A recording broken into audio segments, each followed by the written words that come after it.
জামায়াতে ইসলামীর আমির ডাক্তার শফিকুর রহমানের সাথে সৌজন্য সাক্ষাৎ করেছেন জাতিসংঘের আবাসিক সমন্বয়কারী গোয়েন লুইস।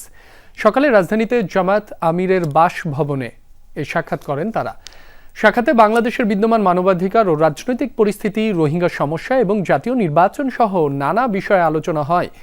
এবারে জাতীয় নির্বাচন বাংলাদেশের জন্য অত্যন্ত গুরুত্বপূর্ণ উল্লেখ করে তা অবাধ, সুষ্ঠু ও গ্রহণযোগ্য করতে জাতিসংঘের সহযোগিতা ও কারিগরি সহায়তা কামনা করা হয়। এছাড়া নারী সমাজের অধিকার সুরক্ষা, কর্মক্ষেত্রে দক্ষতা অর্জন এবং বাংলাদেশের সার্বিক উন্নয়নে জাতিসংঘের অব্যাহত সমর্থনের প্রত্যাশা করেন জামায়াত আমির।